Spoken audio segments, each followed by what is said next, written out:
4,500 cc. I still have another big generator, but that was behind it. So I went ahead and dug that out. But I had thought the same thing. I was like, man, and I was like, well, actually, what happened was Molly, they're in their new house. They actually lost power. Oh, wow. And I was like, oh, well, maybe I'll get this generator. Maybe I'll order a carb and get it fixed, and that way they can have it if they ever need it. Right. It's one of those things around here. If you have it, you'll never need it. Well, yeah, always. So that exactly, that was my exact same problem, and then I thought, like you kind of just said, I don't have a lot of this stuff around, but I probably have enough of it around where I could cobble something together and and make it work. So put that Hillborn injection from the Pontiac on it. Right. Again, my own worst enemy. It's always the case. You drink a 6-pack of beer, and take the aluminum cans, and then take them all together and make a manifold, and we'll get that all hooked up right there. Come on. And they'll have to make a turbo de-icer for Keith because he had a little frost on his window today. Yeah, a little. Keith. We're talking about you, Keith. Oh, I felt so bad seeing that. I think he froze. I hope he is frozen. Yeah, probably. Cold for him. He forgets what it's like being up here. Isaac, forget about it. You don't even know what it's like being up here. You're the luckiest one. Coach, I was just telling him how cold it gets at night here, man. It gets chilly. Yeah, I was listening to that. Boo-hoo. Well, it's such a weird, like Lewis was saying, it is such a weird drop because it can be warm in the morning and then get chilly at night. And I know, like he said, it's in the 50s right now, which sounds about right. Usually by the morning, it's here. I have frost in the windows is normal. It's, so it hits around mid to low 30s. Probably about 10, 15 years ago, we had it might have even been before that, but we had in the middle of February, we had where it hit 19 degrees. And I found out my mixture and my radiator wasn't proper because everything in my radiator froze, and it took me what normally takes me about maybe 20 to 30 minutes to get to work. Well, the place I was working at the time, it took me probably 45 minutes to an hour because I'd probably get a few blocks and then it would start to overheat and I'd have to pull off the road, pop the hood, and it would cool off really fast. And then and when I got to work, I had to park my truck. I had to back it in facing south with the hood up so the sun could hit all that and try to de-ice all my stuff. And by the time I went home, it did break up enough of that slush and ice in my radiator, but it still took a little while for it to warm up. Oh yeah. I have a problem with the old Cruise with the Ecotech. You know how I love the Ecotech cooling system. Well, last week it was funny. We went out, did some shopping. I came home and I thought I just smelled the slightest whiff of antifreeze. Don't you hate that? Yeah. I hate. Yeah. And I should know better because I said, oh, that's weird. Going out. The next day, now I'm sick. I got sick fast after the show last week. I was telling Lewis I was a mess. Today's the first day I'm actually halfway human, if you can call it that. But my wife takes the car out, goes local, comes back. She says, got a problem. Like what? The car's got no heat. Like, no heat. So we just used it yesterday. It was fine. I said, let me go out there. So I opened the hood, and the engine is sprayed. Oh, wow. Antifreeze. I was like, oh, my God. I was like, I smelled it. Yeah. Excuse me. So I closed the hood. That's how you fix it. Just close it. Yep. Go back inside. Don't match it. Yeah. So, Coach, we're going to be leaving here on the 7th, Okay. heading your way. So I'm going to bring your hat, Okay. and then we can meet up somewhere. Yeah. It's coming out nice, man. I'm having a good time making them. Yeah, I've been following your posts on it. It looks really, really good. I was watching it today. Yeah, cutting the hole, doing that. It's. Yeah, I like the way you had the camera up high. That was cool. that was very interesting. Yeah, I'm trying to be bougie, be a Yeah. little more professional. Yeah. You're doing it. You are doing So what broke in the cruise? Some plastic line or something? Well, everything in there is plastic. That's the problem. Yeah. So now I was really pretty sick. So I see on the driver's side, the left side of the engine, the air tube comes in, and I just saw fluid, but I couldn't tell where it was coming from. So I start the car, and it comes pouring out of the bottom of this plastic housing with the hoses in it, the temp sensor. I was like, fuck, the thermostat. And I changed that thermostat twice years ago. I'm like, damn, I must have cracked, or maybe the seal went bad. I don't know. So I go to the parts store, I order one. That was actually before the weekend. I didn't pick it up till yesterday. And now that I was feeling a little better this morning, I took out my file on the car. I wanted to see when I changed it last. And I took out the service manual, and I'm looking through that too. And I say, wait a minute, service manuals tell me on the 1.4 the thermostat is on the water pump. Water pump is on the right side of the engine, on the driver's side. I know because I changed the water pump like 2 summers ago. I'm like, damn, but that looks like a thermostat housing. So then I start looking, and I said, wait a minute. I went into my phone, I look at my pictures, and I saw the pictures where I did the water pump and the thermostat. And then there were a couple of the pictures. Then there was the next set of pictures of the cruise where I changed this plastic water neck on that left side of the engine. That's what it was.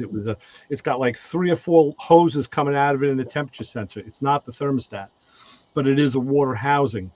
I'm like, that's what it is. It's the water housing. I was like, oh shit, I'm thinking it was the thermostat. Now I heard the wrong. My buddy's coming. They're going to tow the car tomorrow to the shop. I said to him, look, we're going to tow it to the shop. I'm not doing this outside. We're going to get this inside. Do they have a metal replacement part? That's what I was just going to ask. Yes, they do. And I went online today. I said, I got to find this thing fast. And I found a aluminum replacement. Yeah. It's some Chinese company because Yeah, I've been buying plastic. and trust me, I've been buying nothing but GM parts for this car because I put a Dorman valve cover on it and it failed. I put a Dorman thermostat in it, it failed. So I've been buying nothing but GM stuff. So this time I said, screw it. It's an aluminum housing. It was like $24. Send it. But it's slated to come like Saturday. And like I got to do the job Saturday. So hopefully it'll come early enough. And It might be one of the times that Chinesium is better than Plastesium. Plastic. Yeah. I hope so. I'll check it for straightness. It's got a 3-bolt flange on it. So I will check it for straightness. And I'll get to use my internal torque sockets that I got from Brian that I don't use all too often, but I'll get to use them. That's one of them situations. Too bad you don't know somebody that has a CNC machine, and yeah, you can. And two, if it's a shop that does a lot of work, you could almost probably take a scrap block of aluminum and have it made out of that. It's pretty interesting because you'd have to bore it out and all too. So Brian, that leads a question that I want to ask you. All the external torque sockets that I have are all shallow. Do they make deep versions of those? Yeah. Because sometimes when you got to get into a housing with the recess, the short socket, the wider body of the socket gets in the way. So a longer socket would work. Yeah, because that's like a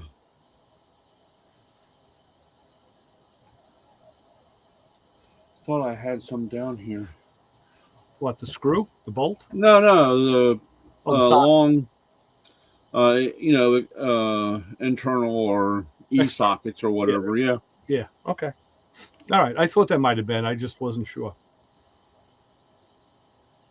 Yeah, I thought that was another one.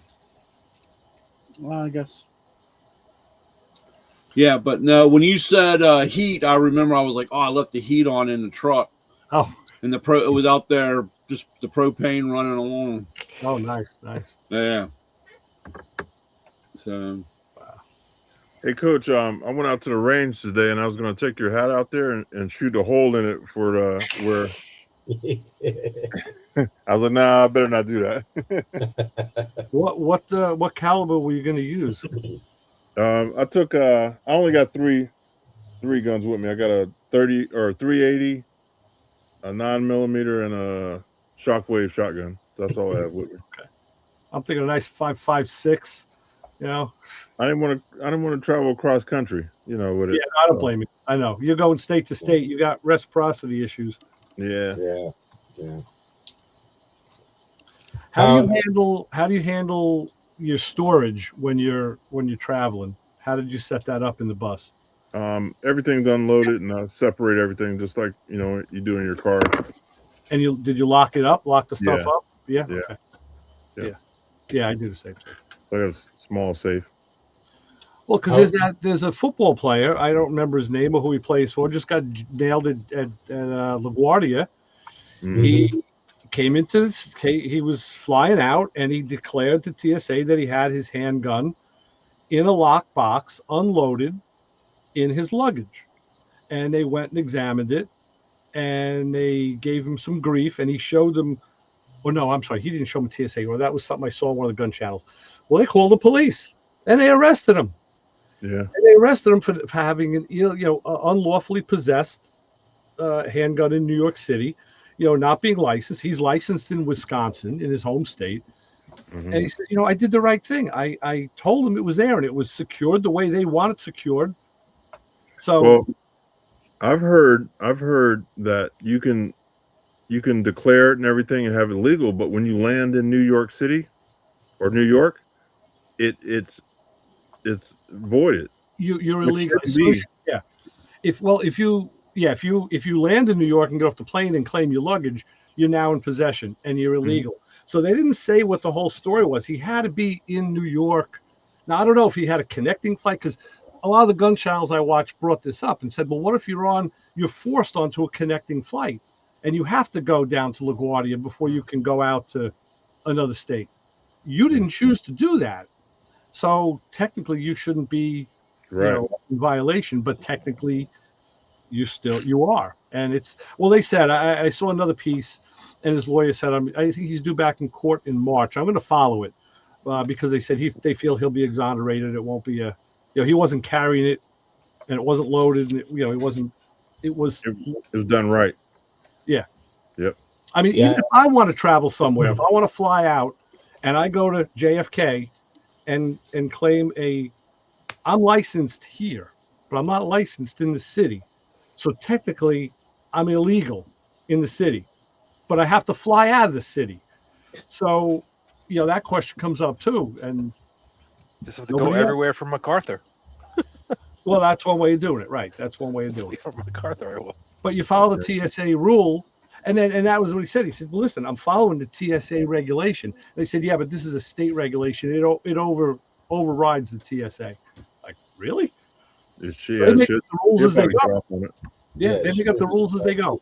But the problem is he has to pay a lawyer. He has to pay, it holds him up on time. Yeah. That's all they want is the money.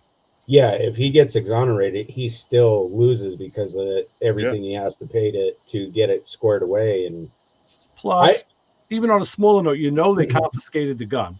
Yeah. So they have to clear that, and he has to get it back. So they're not going to give it to him, because as soon as he takes possession of it, he's illegal again.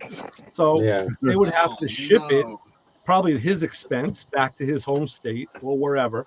Yep. Because New York has reciprocity with nobody. Nobody. Friendly state that we are. Yeah, I'd love to hear how that comes out, but I also find it interesting because I didn't read the article, but I saw it flash, on the news feed. Yeah. And of course, it's NFL player gets is arrested and charged with gun. Yeah. Yeah. And Yeah. it's like that's not the I mean, if it leads, it bleeds. They're trying to go for headlines that get your attention, but it's like now this guy's got a black mark on him that he shouldn't have. Right. You know, he did the right thing. He tried to do the right thing, and now he's got, because most people will hear or just look at that headline and make their assumption. And truthfully, I mean, I think what he should have done, because it's New York, I don't know where he was or where he was coming from, or where he was going, but wherever he was going, he should have gone to a gun store and had an FFL ship it to another gun store, pay it. You know, it's like, I mean, last time I sold a gun to a friend in Florida, it was like $60, you know, to have them do the transfer, to have them ship it down. Yeah. So that would be the way to do it, I think. So yeah, I'll be following it. And like I said, the channels I watch have been following it. So when I hear something, I'll let you know. Hopefully it'll turn out okay for him. Yeah. Yeah. Yeah. That's just so horrible. It really is. Oh yeah. So how was that range you went to? Oh, it was nice. It was in I don't know the name of the place. It's not far from courtside. It's about a half hour. Mm-hmm. Buell, something like that. Buell? Yeah. That sound right? Oh, let me look up on the map. I'm not as familiar with that part of the state, so anything sounds right. It's on Route 72. Yeah, Bouse. That's how you spell it. Booze. So right. from an expert who knows, that's called the New York City 5-borough law. Apparently, you're only legal in the 5 boroughs if you're in the 5 boroughs. And I've been told that where I am on the island, since I am legal, I can license in the 5 boroughs, but nobody seems to know how to do it. I've been putting feelers out every chance I get. Mm-hmm. And it's not even that I would be in that situation too much, but I just would like to have it. Yeah. Right. You know, because I firmly believe, like, there's a lot of states where you know it's constitutional carry, like South Carolina, Florida, and Masood Ali did a big video on this. He says, you know what? He goes, I know people that carry that way, and Ohio is constitutional also, right, Lewis? Yeah. Yep. Right. And he said, why people won't go out and get the state license, I don't know. He says, I know that they're legal, being constitutional, but he says, when you have the piece of paper or the card, Go to other states. he goes, and you have, well, you know, there's your justification. And I would 100% do that. Oh yeah. You know, So without my license is good in, I think, 40 states, 40 maybe. states. Yeah, you're good in 40 states. Yes. Yeah. Absolutely. So I always keep mine up. Like some of my friends, they let their license go. They're like, oh, we don't need it anymore. I'm like, well, if you go over to Pennsylvania, you need it because they honor it. Right. Yeah, and it's, I mean, that the whole thing with New York and the 5-borough law that you said and all that, it makes sense. It doesn't make sense, but I understand that that's what they have in your state. It makes no sense, or it's odd to me, because here you can go anywhere. Sure. I mean, obviously, if it's posted, they don't want you having it inside. You know, right. You go secure it, and that's their prerogative. But outside of that, pretty much everywhere in the state you can go. The only one, and I think it was my son. I have to check with him, but check if it was him, because he stays up to date on all that stuff. But Tombstone used to have, so if you watch the movie Tombstone, where they made the city rule, you can't come into town with a firearm, you have to check it. Mm-hmm. That's still on the books, and that's still active. Oh, wow. So that's like, I think, the only place in Arizona that there's something like different. However, he was telling me, I think he was telling me something that's not, it holds no water. It's still on the book, but it holds no water because of the state, where the state overrides it. But you know, now when they do litigation now, I mean, the Bruen decision changed everything. But they go back to historical, historical content. Where was it in history? When did it change in history? If it was after, it's a date. It's either a late 1700s or early 1800s date. If it wasn't on the books at that point forward, anywhere, then you can't apply it now. It does not apply because it doesn't apply to the time. There's a phraseology for it too that I also forget. Yeah. So I don't deal with it every day. So when I hear it, I know it, but I don't remember it. So that tombstone thing, they would use that. They'd say, well, when was that put in effect?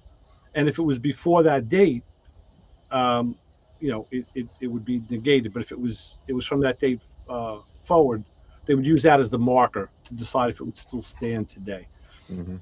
So Yeah, I'll have to ask him. In fact, I know it was him because I think he was down there not too long ago, and he said something about either carrying or, and I said, well, hey, you remember? And he said, no, that something changed with that. I'll have to ask him because, like I said, that stuff he stays up to date.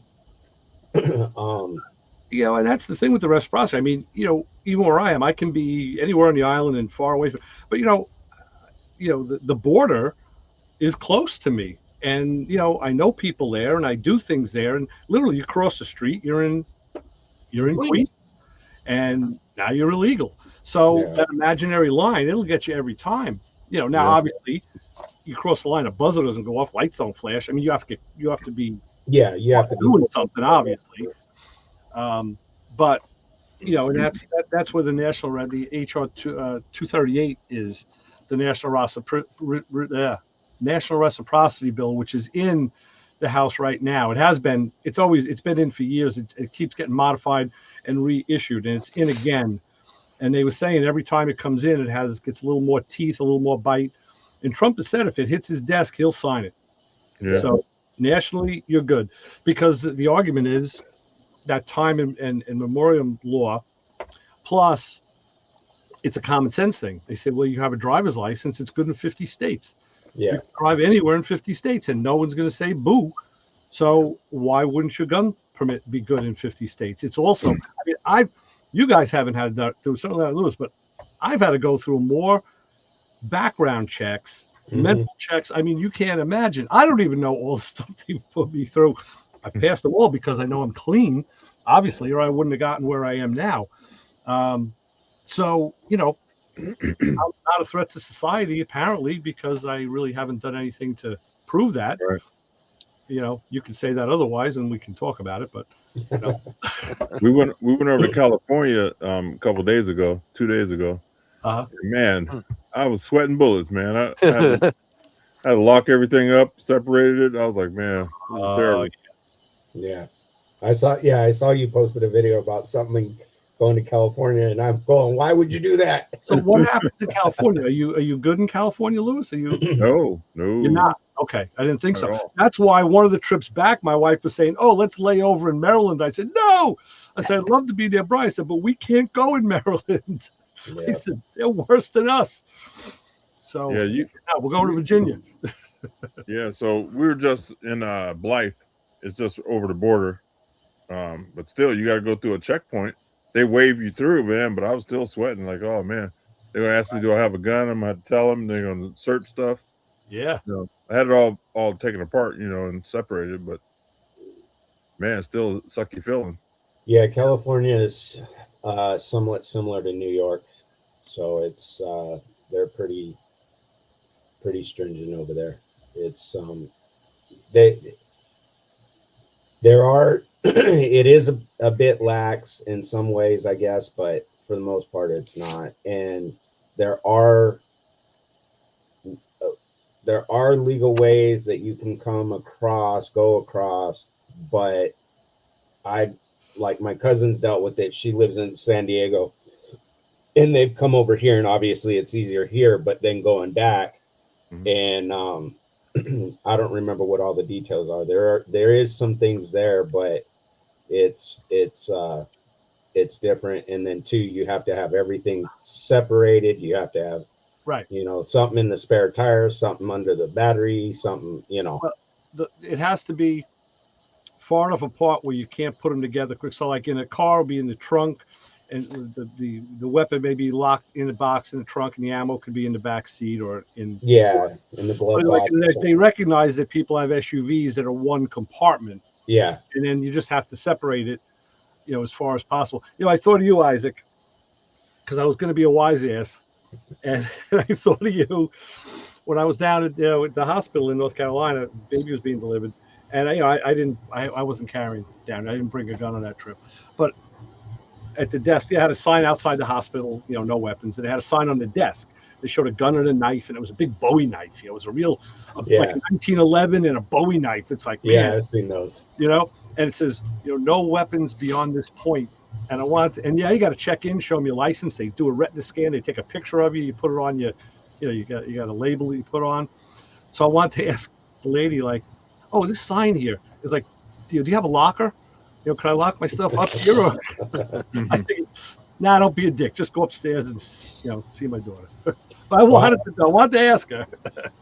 Well, I thought about being a wise ass when you said you right by the border, because I'm right by the border, but it's a whole different border. Right. And actually, it's so stringent down there. Obviously, Mexico's a whole different country, but oh yeah. There was a guy, I want to say this was in the early 2000s. It might have been in the late 90s. There was a guy that went across. He was there. His plan was he was there for the day or maybe spending the night, whatever they were doing. And at some point he realized he didn't, if I remember the story correctly, he didn't have his guns. He knew he was smart enough, leave your guns at home, whatever. But he had a box of ammunition or something like that. But it was ammunition. They had gone shooting, and I don't think it was loose rounds in the car. Like so out here, sometimes you go out to the desert, you'll go shooting. If you have an SUV like a Blazer where the back has a tailgate, a lot of times guys will spread out their stuff right there. And in the events through the day, you might get a round that gets loose and it's falls down into something. And so I don't remember if it was that or if it was a box of ammo. But when he realized it, he declared it, and they immediately locked him up. Oh, and wow. he was there for, I want to say, 3 to 6 months. Jeez. with I don't know if it was senators or what, but political officials from our state trying to work with Mexico to get him released. It was all over the news down here. And I don't remember if he was from Tucson or Phoenix. It might have been Phoenix, but regardless, I mean, it was news across the state. And remember, when you go over there, don't take your firearms. Well, the guy he did everything responsible that he could. Right. And it was just one little thing. And he realized it, and he declared it to here, take it. I don't even want it. Take it. Here, they don't account for honest mistakes. No. So there's another story. There's a channel called Guns and Gadgets I watch, big 2A channel. And the guy, he travels all over the country. He goes to the SHOT Show. He goes to all the different shows across the country. Very proactive 2A guy. And he said he travels with his guns a lot. And he was talking about this thing with the football player. So he said what happened to him. He said, I'm not going to tell you where I was or where I was going to. I'm going to leave the names out of it. But I was at an airport, and I checked my luggage, checked my gun like I always do with TSA. And they have the right to open it and double check, which they do a lot. He goes, I have no problem with that. So he had the gun, slide open, locked. He had the magazine, because the rules state you can have bullets in the magazine as long as it's out of the gun. And they gigged him on that. And they said, well, no, this ammunition isn't correct. He says, what do you mean? He goes, well, it's got to be in the factory cardboard box that it came in. Yeah. He says, well, no. And he had the TSA, carries the TSA regulations with him because he's in so many different airports. And he says, it doesn't say that here. It says just the magazine has to be removed if you have bulk ammo. And he said it happened to him a couple times. The story's kind of blurred, but he said a few times they confiscated the ammo. He says it was expensive ammo. This guy can afford to use the real good stuff, the Underwood and whatever. And he says, I lost a bunch of ammo. He says they couldn't take the gun or anything. He says, but because they just, again, their local jurisdiction, they said, overrode the TSA regulation. Yeah, see, I think it goes by airlines too. Every airline has a different set of rules. That's what he said. And he said he was with Delta at the time. And he said, when I got to where I was going, I canceled my return flight on Delta and I went United. He says, because they changed the rule, like overnight, they changed the rule on me. So, yeah, I mean, it's crazy. Crazy. Yeah, that is wild. That, and then too, you might end up with somebody, yes, they changed the rule, but something that you may end up with somebody that they just want to get their hands on stuff. Yeah. Because they're human beings and we're all flawed and some of us are more flawed or shiesty than others. Sure. And I mean, that's one of the things in Mexico is they're very shiesty down there. Oh, yeah. I know of a guy that told me he went down there to just on the other side. He was just down there for the day, shopping around and stuff. And when he parked his truck and he went to some shops, when he came back, his truck was gone. He went down to the police station to file a report. And as they took him around the side or something, he looked and he goes, "That's my truck right there. Your guys are outfitting it. That's my truck." It was the police that stole his truck because they wanted to add it to their fleet. Yeah. It was a Chevy pickup. It was like a Silverado 4-wheel drive. And and I was like, "Get out of here." And he's like, "No, I swear to God." He goes, and then they kicked me out of there and threatened to arrest me. Sure. And he's like, I had to get across the border. Now in Nogales sits on both sides of the border. You have Nogales, Mexico, and Nogales, Arizona. So he was still in the town or city of Nogales. He had to make his way and walk across the border, call for a ride, filed a report. But if I remember correctly, he never got his truck back, or there was a lot of red tape. And again, having our government involved, if he did get his truck back, I don't think he did.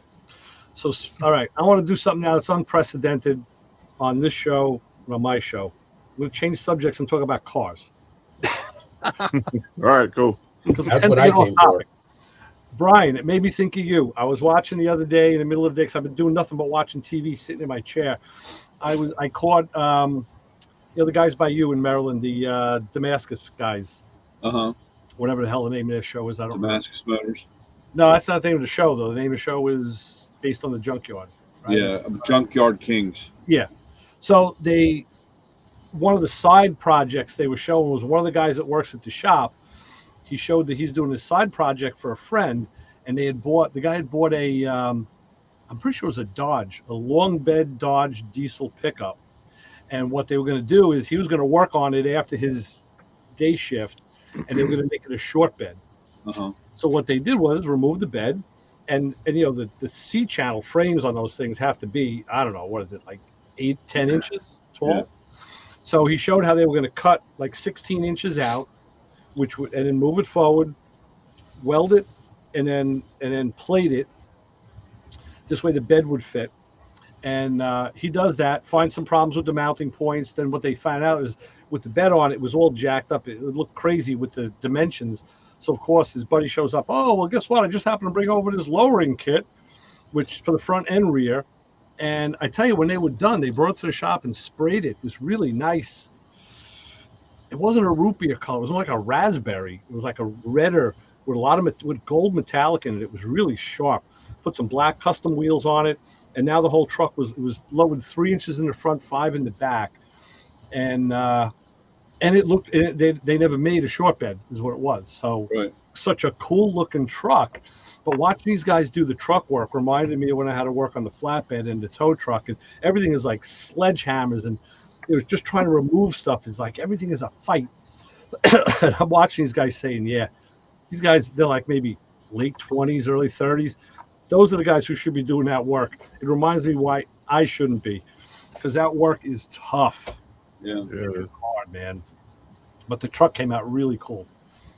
So, and on another note, going back to the last snowstorm, which is like last month, we had a lot of slush on the road, and I drove the Mazda to the radio station, and it sat there. You know, when I was there on the way home, I guess the slush that I had kicked up under the wheels kind of semi-froze.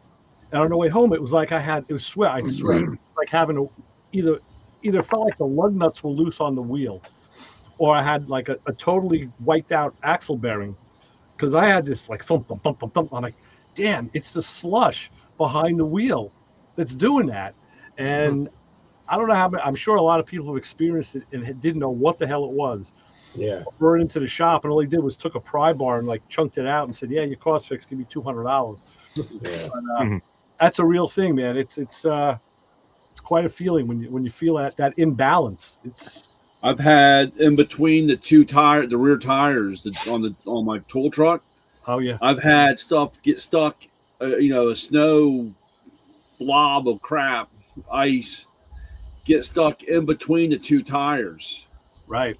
And when you're driving, you're like, man, what is that? It's like the weirdest feeling. Sure. And, another one is when the stuff on the box loosens up, the snow on top of the truck, when it loosens up and you hit a bump or move and that moves with it, and all of a sudden you feel the back of the truck and you're like, what the hell? Right. Because that weight is shifting right at a different time than the truck is. So it really feels it's Or how about a like weird you feeling. hit the brakes and all of a sudden it just flies off the roof? I wish it was easier to get Yeah. off, but how cold it's been here, nothing's moving. Yeah. nothing's moving. It's like I took I looked at it when I had it backed up, and I looked out the living room window. It's broken, and it's like broken in the center, and it's broken off in like 6 spots. It's got these big chunks, and you could see. Of course, we haven't. Like I said, normally it warms up, and you can really feel it move around, and I could find an empty spot to do that. Yeah, Because when that shit comes off, it makes a hell of a mess. So that was something I thought about. I was sitting in the parking lot yesterday. My wife was at the store, and I'm waiting for her. And there was a big delivery truck, a big box truck, but it was like a big box truck. Yeah. And I could see all the ice on top of it. And I'm thinking, it is law in most states that you have to clean the roof of your vehicle, but you can't get up there. And I mean, I know when I climb up to do the FJ, it's always a guaranteed I'm going to fall on my ass, because I climb on the back step, I climb on the bumper, sometimes I climb on the spare tire, and one of those moves, I'm falling. I do it all the time. So this week I didn't feel like falling because I was sick. Some truck stops have things where you go under and it has it cleans off your semi truck. Oh, well, okay. Yeah. Oh, so there is a method. Now, where would you find something like that if you had a big truck like that? A major truck stop. Yeah. All right. So like around here, there are no major truck stops. There's no truck stops, period. Yeah, the closest one to you is in New Jersey when you cross the border. Yeah. The Molly Thayer rest Somewhere stop. in there, yeah. What's the name of that rest stop, Jim? Molly Pitcher. Molly Pitcher. Thank you. Yeah. What's with the semi-retired? What's going on? I don't know yet. That's the problem. Actually, is it wishful thinking? yeah, because I'm not sure what I'm doing yet. Technically, I'm still working, Okay. but tomorrow will be my last day. Really? Yeah.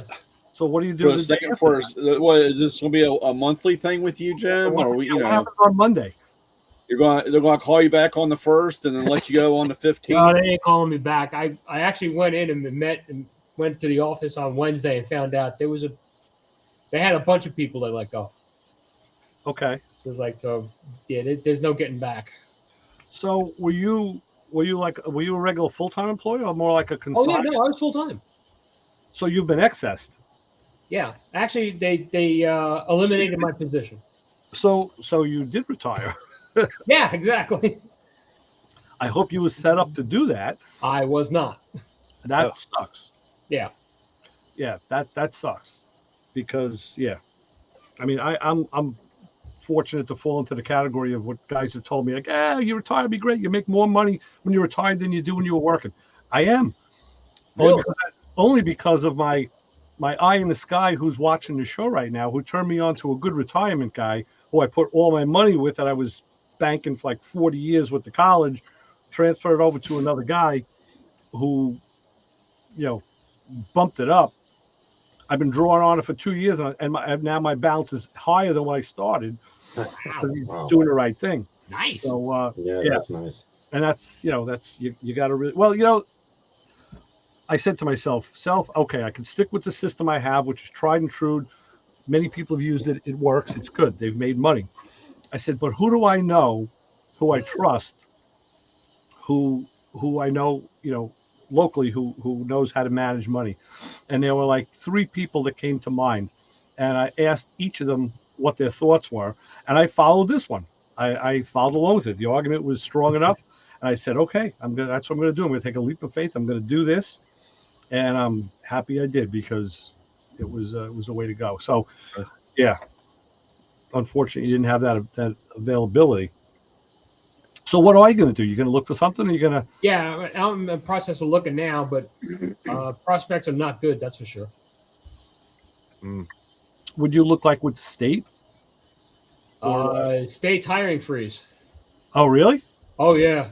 Oh shit! I didn't know that. I contact. I do have a few contacts in some of the state agencies, and they were like, "Yeah, no." One of the agencies, they put a package out there. They're like, "Listen, we want a few people to like take this, and we'll give you this, that, and the other thing, and just go." And the 40 people took that. So yeah. So there's nothing there. I worked with a guy at the college years ago who was he was out of Hop Hog, transportation out of Hop Hog, and he was teaching, and he would always tell us when there was openings, whatever people might want to go over, but I guess everything is tough. So what exactly, like, how do I phrase it? Like, what kind of job are you looking for? Like, what is the qualification that gets you in? Like, Well, I'm big with computers and electronics. So that's broad. Yeah, I'm doing electronic tolling for 30 years. Right. So that's the tolling. I don't have the automatic cameras, red light cameras, and stuff like that. Right. There's new stuff coming up called connected vehicle. Traffic management is a really big thing now.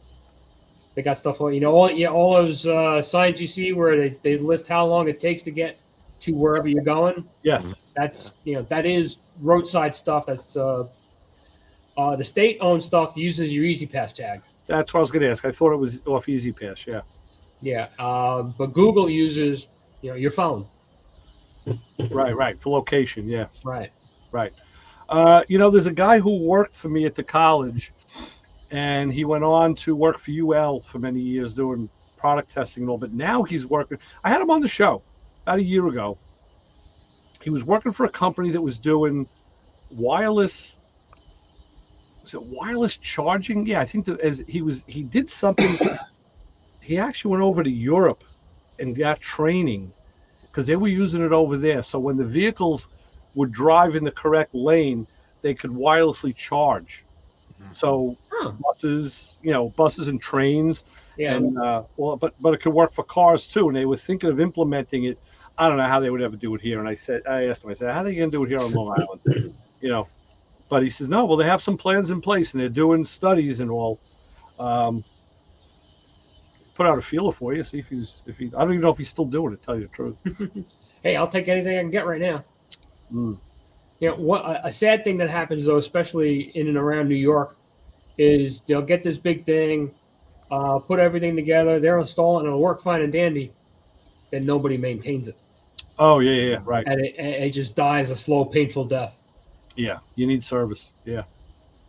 Yeah, because on a few occasions with the traffic management stuff was installed, 10, 15 years ago, and they call us up and say, hey, how come it's not working? We'll go and look and like, well, first of all, the stuff's 20 years old. Second, this is broken, this is broken, this is broken, and you got no power. Yeah. You guys may want to think about maintaining it. Yeah. Yeah, a Yeah, little it's, prerequisite there. That's a big thing. That's what that's one of the big things down here with our metro system, because they had this thing on there about some of the switch trackers and the computer system is literally 50 years old. I mean, this stuff is they don't. I mean, it's like having a VCR, and they're like, dude, they don't, none of this stuff, half the stuff didn't work or isn't working correctly, and they don't have parts for it, and to update it is, it could be done, but it's the cost of the update. That's what burns me. It's like, we all have it on our, your water bill or any of your bills where they have this maintenance fee where they charge where it's supposed to be a maintenance to whatever.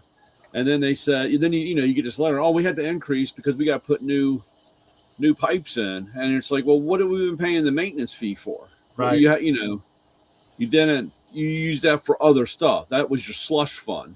Right. And that's a big thing I found out here with the snow that we had.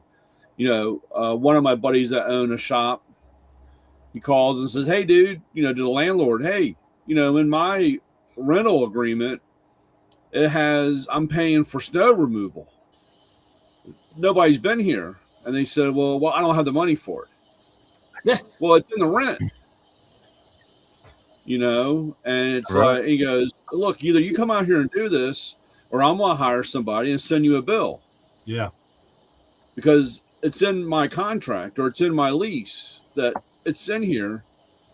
And, I know we're still alive, so I have to be careful how I word it, but dude, it's in there. You got to, they're not, it's not all tacos and tequila. You got to manage the money. Right. Yeah. So that's the problem. And it always goes back to the same old thing. People are just selfish and greedy instead of taking care of. That's why we all get ourselves in trouble. I'll stop until we get off air. Yeah. Well, actually, we're going on an hour and a half, so we can do that right now. Yeah, let's do that. That's a good idea. Okay, everybody in the chat, thanks for coming to hang out with us on Planning Traffic. And we do this every Thursday night, 9 o'clock Eastern. So please tell everybody to subscribe to our channel so we can keep this thing moving. We're on our 11th year, and actually this year will be our 12th year. So let's keep it going and let everybody know we talk about cars. All right, thank you. Have a good night.